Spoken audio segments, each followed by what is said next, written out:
नमः शिवाय नमः शिवाय ॐ नमः शिवाय ॐ नमः शिवाय ॐ नमः शिवाय ॐ नमः शिवाय ॐ नमः शिवाय ॐ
नमः शिवाय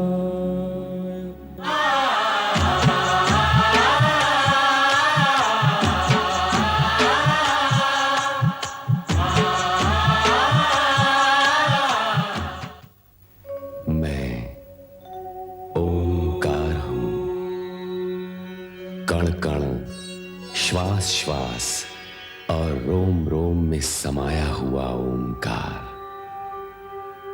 मेरा ना आदि है ना अंत, न ओर है न छोर, फिर भी मैं स्थूल नहीं सूक्ष्म हूं। अपनी यही सूक्ष्मता नारद के रूप में लेकर मैं जब राहु के पास पहुंचा तो उसे समुद्र मंथन के लिए सहमत होना ही पड़ा। शंकालु राहु को भगवान शंकर ने भी समुद्र मंथन के लिए प्रेरित किया। इस प्रकार समुद्र मंथन की योजना को अंतिम रूप दिया गया। मंथन में प्राप्त हुए अमृत को छल द्वारा पान करने के कारण न केवल राहु का शिरोच्छेद हुआ, प्रत्युत देवताओं को पुनः स्वर्ग की प्राप्ति हुई। इस सफलता का श्रेय भगवान शिव को देकर देवगणों ने उनका आभार व्यक्त किया। दूसरी ओर दक्ष की 27 कन्याएं चंद्र को पति रूप में पाने की इच्छुक हैं। स्थितिवश दक्ष चंद्र के माता पिता अत्रि व अनुसूया से निवेदन कर विवाह की स्वीकृति प्राप्त कर लेते हैं, किंतु विवाह संपन्न होने पर चंद्र केवल रोहिणी को ही मान्यता देकर शेष पत्नियों को रुष्ट कर देते हैं।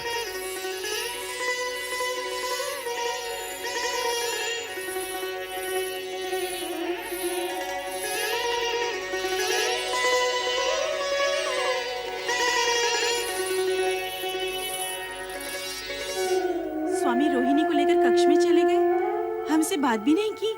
क्या हम बात करने के योग्य भी नहीं थे? जो हमें बिना कोई आदेश दिए चले गए।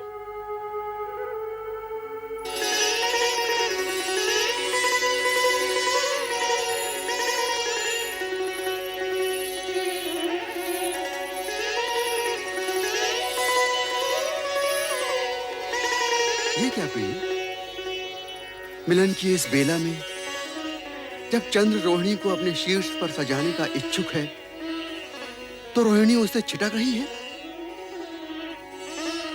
क्या हम तुम्हें प्रिय नहीं? आप जैसे सुदर्शन पति को पाने के पश्चात भला कौन पत्नी ये कहेगी? किंतु आपका प्रेम ग्रहण करते हुए मेरे मन में ऐसे भाव आ रहे हैं जैसे मैं अपनी बहनों का प्रेम अंश उनसे छीन रही हूँ। प्रिय, पत्नी होना एक धर्म है, प्रेमिका एक भाव। तुम्हारी बहनें मेरी पत्नी अवश्य हैं, परंतु मैं प्रेम केवल तुम्ही से करता हूं। कि रात्रि की बेला बातों में व्यर्थ गंवाने के लिए नहीं है प्रिय। चलो विहार करें। अभी आपने कहा कि पत्नी होना एक धर्म है, इसी प्रकार पति होना भी एक धर्म है। और ये धर्म कहता है कि अपने प्रेम को सभी पत्नियों में समान रूप से वितरित किया जाए। किंतु आपने मेरी अन्य बहनों को प्रेम पिपासा में छोड़कर उचित नहीं किया। उनकी दशा उस चकोरी के समान हो गई है जो चंद्र के लिए हमेशा तड़पती रहती है। ऐसा प्रतीत होता है कि हम सबसे अधिक प्रेम स्वामी रोहिणी को ही करते हैं।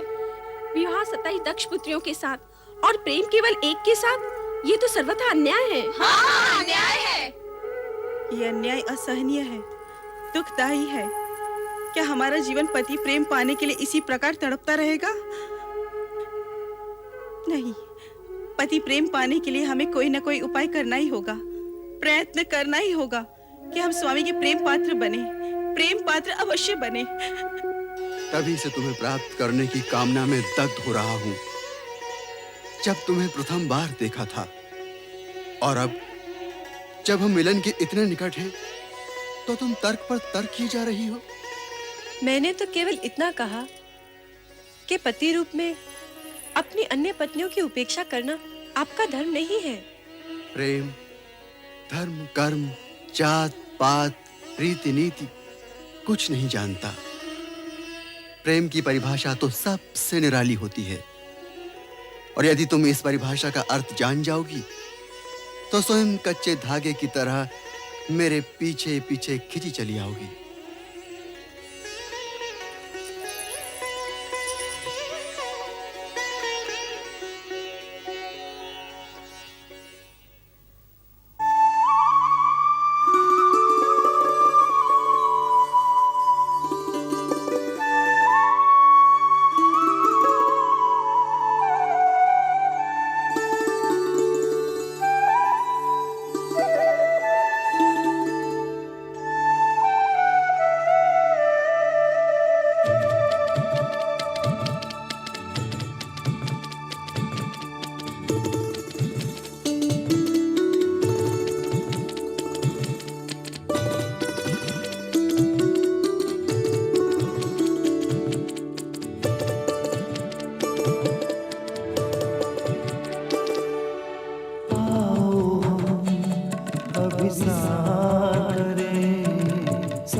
क्या अनर्थ हो गया? मेरी सबकी सब बहनें न जाने कहाँ चली गई। गई होंगी अपने पिता दक्ष के पास अपना दुखड़ा रोने। परंतु रोहिणी, उनके आंसू मुझे तुम्हारे प्रेम से विचलित नहीं कर सकते। अग्नि को साक्षी देकर हम सभी बहनों को चंद्र ने पति के रूप में वरा था, किंतु केवल वो रोहिणी पर अपना सारा पति प्रेम लुटा रहा है। हम अपनी उपेक्षा और अनादर नहीं सहन कर सकते माते। माना चंद्रदेव से हमारा संबंध नया ही जुड़ा है, हमारे नए जीवन का प्रारंभ हुआ है, परंतु इस नए जीवन का कोई अर्थ ही नहीं है। हम अभी तक पति सुख से वंचित हैं। रोहिणी तो हमारी बहन है, कम से कम उसे तो अपनी बहनों के दुख और व्यथा के विषय में सोचना चाहिए। हमारा तो जीवन ही व्यर्थ हो गया है पिताश्री।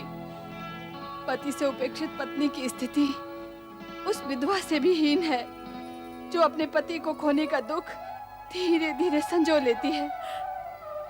ऐसी अशुभ बातें मत करो पुत्रियों। तुम्हारे पिता इस स्थिति को सामान्य कराने का अवश्य प्रयास करेंगे।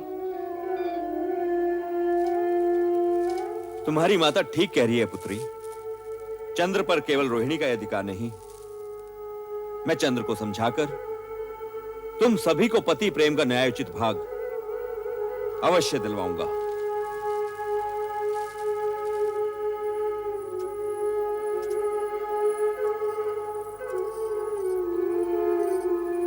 धर्म पत्नी होने का यह तात्पर्य नहीं कि मांग में पति के नाम का सिंदूर सजाए हुए सारा जीवन पति के प्रेम को तरसते हुए ही बिता दिया जाए।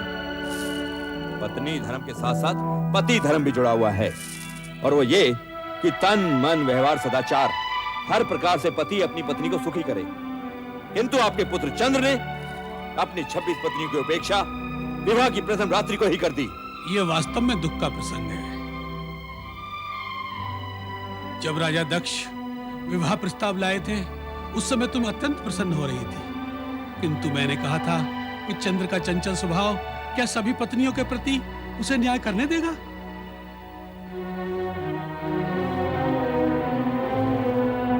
मन में ऐसी संशय के रहते हुए मैं तनिक असमंजस में था, किंतु आपके आग्रहपूर्ण प्रस्ताव और अनुसुईया की प्रसन्नता को देखते हुए मैंने आपका विवाह प्रस्ताव स्वीकार कर लिया था।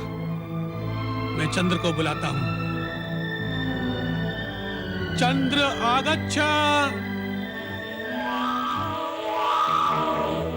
आगच्छ, आगच्छ।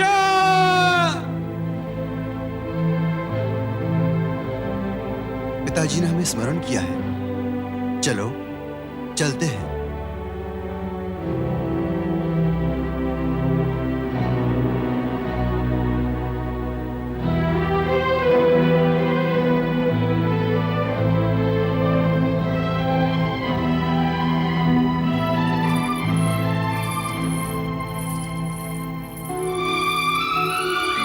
प्रणाम। प्रणाम पिताश्री। रोहिणी, अत्यंत ही लज्जा और खेद का विषय है। एक और तुम्हारी सहविवाहिता बहनें पति से उपेक्षित अश्रु बहा रही हैं, और एक तुम निर्लज्ज अकेले ही पति प्रेम में विभोर हो रही हो। पिताश्री, मुझे अत्यंत दुख है, किंतु यदि ये सच है रोहिणी कि तुम्हें इस बात का दुख है, तो अपनी बहनों के साथ न्याय होने तक तुम्हें अपने पति के साथ रहने का कोई अधिकार नहीं। आप इनसे पूछिए पिताश्री। अपनी बहनों के साथ भी समान भाव से पति धर्म निभाने की बात मैंने इनसे कही थी, किंतु ये ठीक है, ये जैसा उचित समझे, किंतु तुम मेरे साथ दक्ष महल चलोगी अभी इसी समय। किंतु पिताश्री। मैं कुछ सुनना नहीं चाहता रोहिणी। पिता के लिए सब संतान बराबर होती है, उनके दुख सुख बराबर होते हैं। फिर मैं ये कैसे सहन कर सकता हूँ कि एक पुत्री तो प्रेम के हिंडोले में पेंगे बढ़ाती जाए और शेष सुहागने होते हुए विधवाओं का सजीवन व्यतीत करे? नहीं।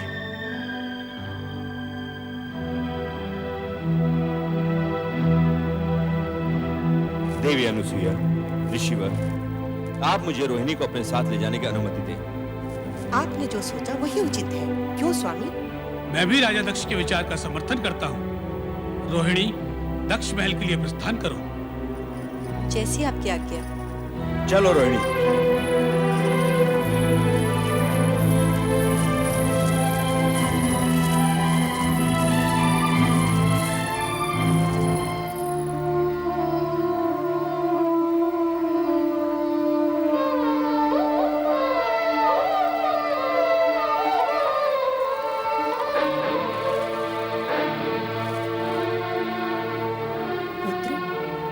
यदि रोहिणी पर तुम्हारा ऐसा उत्कट प्रेम था तो तुम्हारा मात्र उसी से विवाह करना उचित था। किंतु अब जब तुम्हारी 27 पत्नियां हैं तो तुम्हें सभी को अपने प्रेम का दान देना होगा। प्रेम तो हृदय से उत्पन्न होता है और मेरे हृदय पर तो मेरा अधिकार ही नहीं रहा। वो तो तभी रोहिणी का हो गया था जब मैंने उसे प्रथम बार देखा था,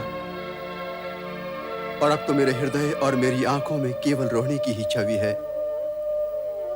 रोहिणी से मेरा मिलन शीघ्र ही करा दीजिए, हे शिव शंकर। अश्विनी, फाल्गुनी, उत्तरा, रोहिणी, चंद्र ने तुम लोगों के साथ जो कुछ किया है उसका प्रायश्चित अब ये रोहिणी करेगी। रोहिणी, हम इसे चंद्र से दूर ले आए हैं। पिताश्री, तुम्हारा दुख मेरा दुख है बहनों। मैं तो तब भी विवश थी और अब भी विवश हूँ। रोहिणी, हम तुम्हें दुखी देखना नहीं चाहते, बस सिर्फ हम न्याय चाहते हैं। जब तक रोहिणी चंद्र के पास रहेगी तुम सबको न्याय नहीं मिल सकता, इसलिए हम रोहिणी को यहाँ ले आए हैं। ये आपने ठीक नहीं किया स्वामी। अपने जमाता चंद्र को दुखी करने का आपको कोई अधिकार नहीं। महारानी, तुम हमारे अधिकार को चुनौती नहीं दे सकती। हम दक्ष प्रजापति हैं। प्रजा के प्रत्येक व्यक्ति के सुख का ध्यान रखना हमारा कर्तव्य है। तो फिर क्या हम अपनी पुत्रियों को सुख से आंखें फेर दें? ये कदापि नहीं हो सकता महारानी, कदापि नहीं हो सकता। तुम उनके पास लौट जाओ रोहिणी बहन। हम नहीं चाहते कि तुम्हारे साथ साथ वे भी दुखी हों। नहीं, जब तक चंद्र अपने अन्याय के लिए क्षमा मांगकर तुम सबको समान प्रेम देना स्वीकार नहीं करता, रोहिणी यहाँ से नहीं जाएगी। आप तो जानते हैं हमारी जमाता चंद्र कितने भावुक हैं। जरा सोचिए तो, आपने उनके साथ जो किया उससे उनके हृदय को कितना आघात पहुंचा होगा। हम पर इन बातों का कोई प्रभाव नहीं होगा महारानी। एक अन्यायी को उसके अन्याय का दंड मिलना ही चाहिए।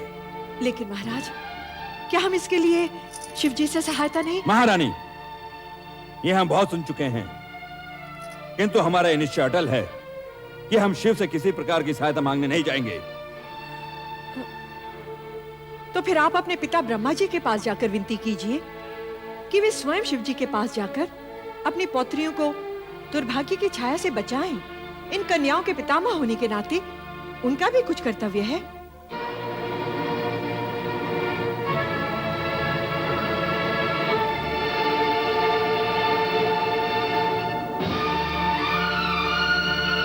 ठीक है महारानी, तुम्हारी इस बात पर हम अवश्य विचार करेंगे।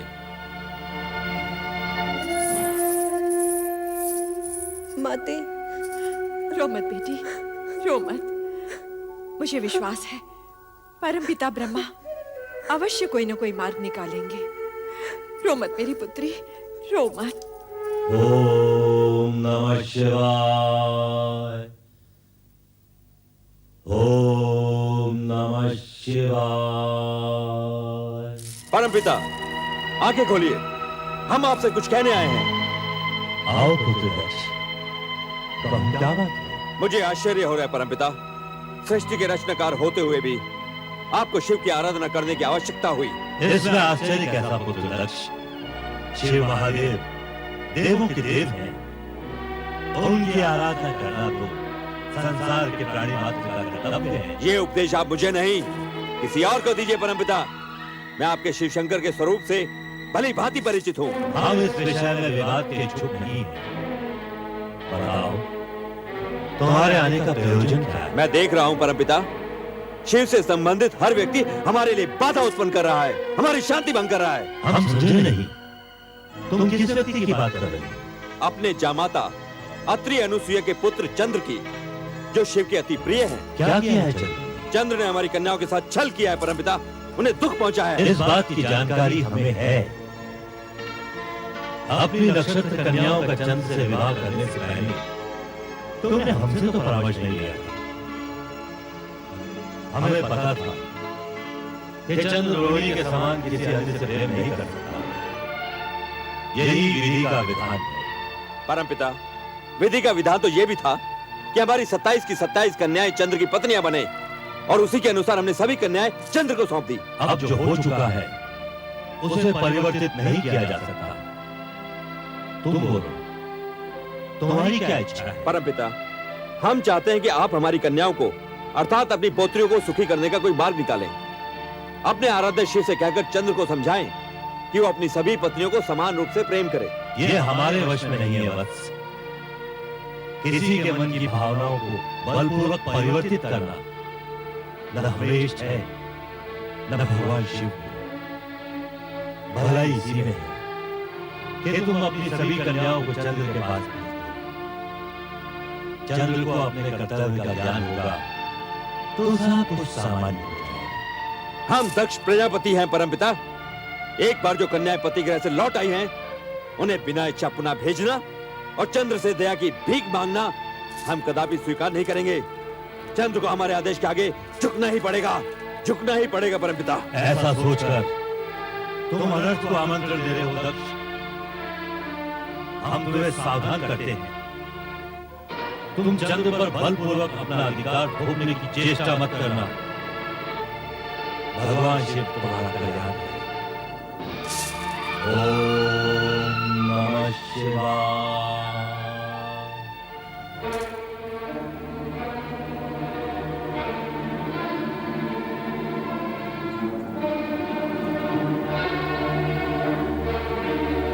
दक्ष, नारायण नारायण। दक्ष, आप पृथ्वी का अपना राज्य छोड़कर यहाँ कहाँ भटक रहे हैं? देवर्षि नारद, चंद्र को अपना जामाता बनाने का दंड भुगत रहा हूँ। नारायण नारायण। अर्थात चंद्रदेव ने आपको कष्ट पहुंचाया, परंतु चंद्रदेव तो बेचारे सुंदर, शीतल और प्रेम से भरे हैं। वे आपको कष्ट कैसे पहुंचा सकते हैं? देवर्षि, चंद्र की प्रशंसा सुन हमारा क्रोध जाग उठता है। आप कोई और बात कीजिए। भ्राता, जैसी आपकी इच्छा, परंतु आपकी समस्या क्या है? देवर्षि, ये तो हो ही नहीं सकता कि आपको मेरी समस्या का पता ना हो। चंद्र ने रोहिणी के कारण मेरी 26 पुत्रियों को उपेक्षित कर दिया है और ये बात पूरे संसार में फैल चुकी है। और आप तो घर घर का हाल जानते हैं। नारायण नारायण। मैं आपसे असत्य नहीं कहूंगा भ्राता दक्ष। मैं जानता सब कुछ हूं, परंतु आपके इस व्यवहार से प्रसन्न नहीं हूं। अपनी पुत्रियों के पति के साथ क्या कोई ऐसा रूखा व्यवहार करता है? उन्हें तो प्यार से मनाना चाहिए। अर्थात आप भी उसी का पक्ष ले रहे हैं देवर्षि। तो ये भी जान लीजिए कि यदि चंद्र चुपचाप अपनी पत्नियों को अपने साथ ले जाकर क्षमा मांग लेगा तो हम भी उसे क्षमा कर देंगे। अन्यथा परिणाम अनिष्ट होगा। जाकर कह दीजिए चंद्र से। नारायण नारायण। धन्य हो भोलेनाथ, धन्य हो। चंद्र और दक्ष प्रजापति की बुद्धि विपरीत करने में जगत कल्याण का मार्ग अवश्य छुपा हुआ होगा। आपकी लीला आप ही जाने। ओम नमः शिवाय। ओम नमः शिवाय। ओम चंद्र, नमः शिवाय। चंद्र, ओम नमः शिवाय। बेटा चंद्र, ओम नमः शिवाय। चंद्र, ओम नमः शिवाय। बेटा चंद्र, ओम नमः शिवाय। कहाँ है तू चंद्र? ओम नमः शिवाय। चंद्र तो चला गया देवी। मैंने उसे बहुतेरा रोका, किंतु उसे रोक पाना संभव नहीं था। रोहिणी के जाने से चंद्र के मन को आघात लगा है। उसे यहाँ से नहीं जाने देना था। मुझे तो लक्षण कुछ अच्छे दिखाई नहीं दे रहे देवी अनसुईया। दक्ष का वो रूप, चंद्र का विषाद, लगता है कहीं कुछ अनिष्ट न हो जाए। ऐसा अशुभ न बोलिए स्वामी। प्रभु से प्रार्थना कीजिए कि हमारा चंद्र इस संकट से सकुशल निकल आए। अब तो भगवान शिव शंकर का ही आसरा है। चलो देवी, हम दोनों मिलकर भगवान शिव की आराधना करें। ओम नमः शिवाय। ओम नमः शिवाय।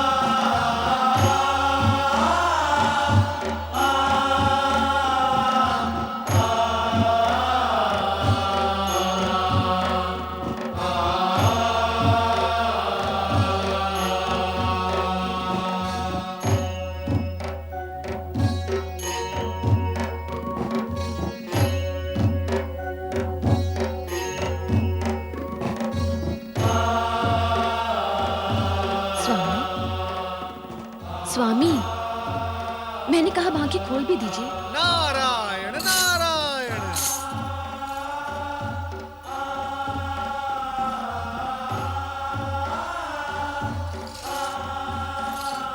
प्रभु, मेरे इतने पुकारने पर भी आपकी पलक तनिक भी नहीं हिली और देवर्षि के आते ही आपने अपने नेत्र खोल दिए। अर्धांगिनी की अपेक्षा भक्त के प्रति भगवान को विशेष सचेत रहना पड़ता है। नारायण नारायण।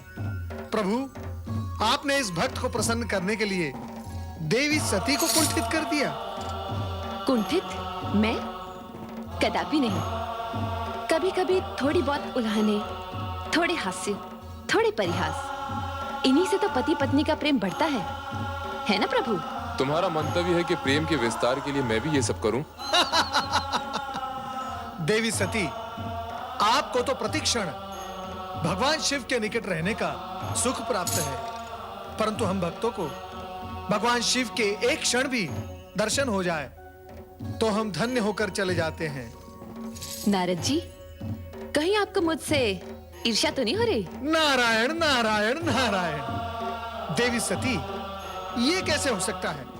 मैं बाल ब्रह्मचारी अवश्य हूं, परंतु मैं विवाह संस्था भी मानता हूं। पति पत्नी को एक दूसरे के नैकट्य का सुख अति आवश्यक है। यदि यही अप्राप्त रह जाए तो बड़े दुख की बात है। आपकी निश्वास कुछ संकेत कर रही है देवर्षि।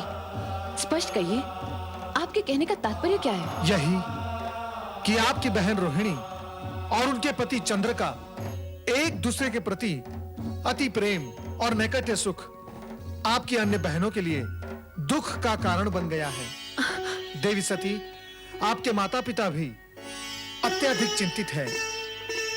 हे भगवान शिव शंकर, देवी सती की बहनों के कष्ट के निवारण हेतु कुछ तो उपाय कीजिए। किसी को सुख तो किसी को दुख, ये उचित नहीं प्रभु। प्रभु, आप बोलते क्यों नहीं? इतना तो बताइए कि सुख दुख मिश्रित कथा का अंतिम चरण क्या है?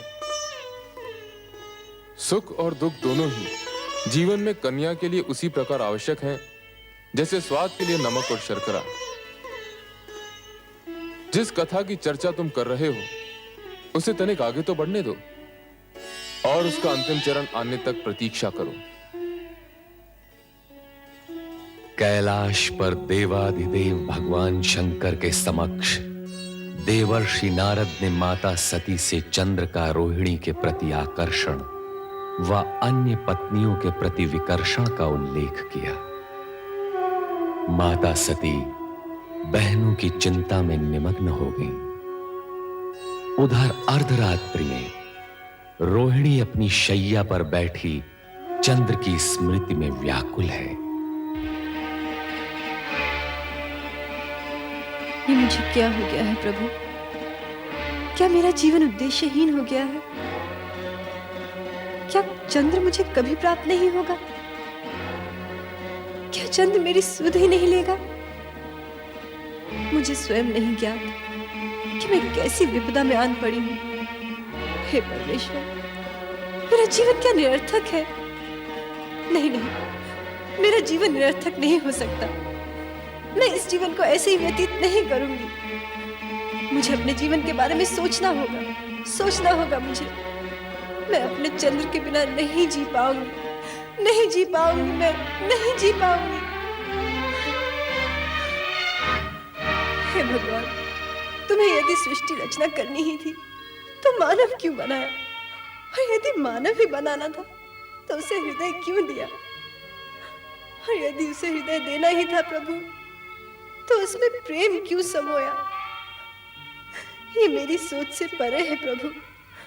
मैं आज तक इसका कारण नहीं जान पाई। मुझ पर कृपा करो प्रभु। मेरे चंद्र से मुझे शीघ्र मिला दो प्रभु।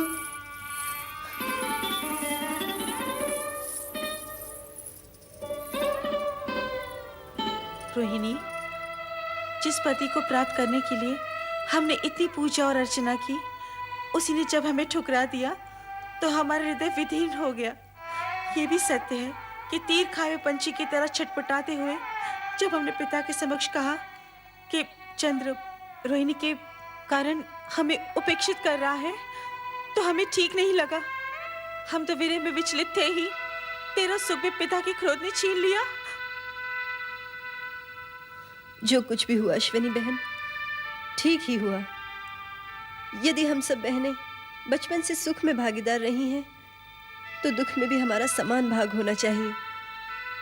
मैं सत्य कहती हूँ बहनों, स्वामी के पास होते हुए भी मैं हर क्षण यही सोचा करती थी कि तुम लोगों के साथ घोर अन्याय हो रहा है। अश्विनी, हम बहनें तो हैं, किंतु उससे पहले हम नारी हैं, और यदि नारी ही नारी की पीड़ा नहीं समझेगी तो फिर कौन समझेगा? हो सके तो मुझ पर विश्वास करो और मुझे स्वयं से अलग मत समझो। बस करो रोहिणी, अब इस तरह से अपने मन को और मत दुखाओ।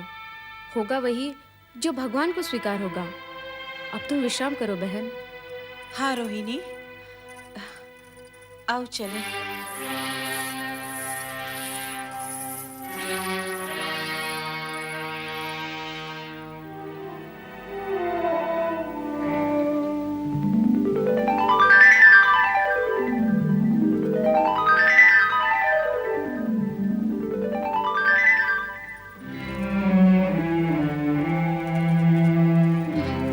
प्रिय, स्वामी आप? चलो मेरे साथ चंद्रमहल चलो। नहीं स्वामी, जब तक आप अपनी अन्य पत्नियों को उनका अधिकार नहीं दे देते, मैं यही रहूंगी। मैं तुमसे प्रेम करता हूँ प्रिय, केवल तुमसे, और तुम्हारे अतिरिक्त ये चंद्र किसी और से प्रेम कर ही नहीं सकता। तो फिर आप मुझे भी भूल जाइए स्वामी। मुझे आपके विरह की अग्नि में जलना स्वीकार है, किंतु अपनी ही बहनों का सुख सौभाग्य छीन लेने वाली नीच स्त्री का कलंक लेकर मैं जीना नहीं चाहती। आप तुरंत यहाँ से चले जाइए स्वामी। तुम्हारे बिना मैं जीवन की कल्पना भी नहीं कर सकता। चंद्र जो दूसरों को शीतलता बांटता फिरता है, आज स्वयं तुम्हारी विरह की अग्नि में दहक रहा है। मैं तुम्हें यहाँ से लेकर ही जाऊंगा रोहिणी। नहीं स्वामी, नहीं नहीं नाथ, नहीं, ऐसा मत कीजिएगा, अनिष्ट हो जाएगा।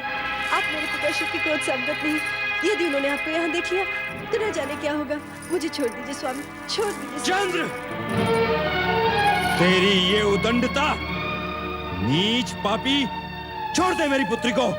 ये मेरी पत्नी है और अब आपका इस पर कोई अधिकार नहीं। पत्नियां तो यहाँ तुम्हारी और भी हैं, ले जाना है तो सभी को ले जाओ। विवाह मात्र शरीर के साथ फेरों से नहीं, मन के वर्ण करने से होता है, और मैंने मात्र आपकी इसी पुत्री को मन से वरा है। चलो रोहिणी। ये हट छोड़ दे चंद्र, नहीं तो मैं तुझे श्राप दे दूंगा। नहीं पिताश्री, ऐसा अनर्थ मत कीजिएगा। तो कह अपने इस पापी पति से तुझे तत्काल छोड़ के यहाँ से चला जाए, नहीं तो मेरे क्रोध की ज्वाला इसे भस्म कर देगी। चंद्र अपनी रोहिणी को लिए बिना यहाँ से नहीं जाएगा। यदि ये तेरी हट है तो सुन, अपने जिस पौरुष और सुदर्शन व्यक्तित्व पर तू फूला फूला फिरता है, उसे क्षय रोग नष्ट कर देगा, नष्ट कर देगा। ये मेरा श्राप है।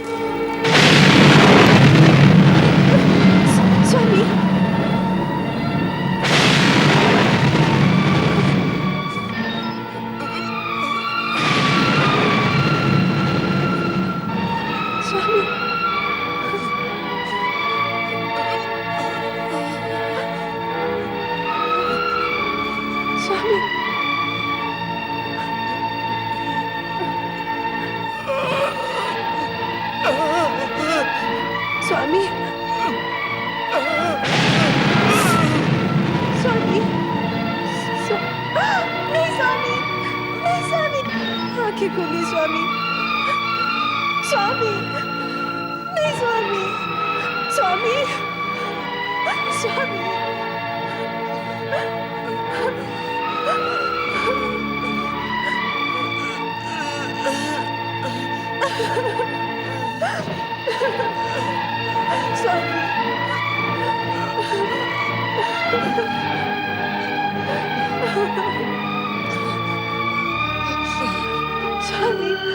स्वामी, कुछ बोलिए स्वामी।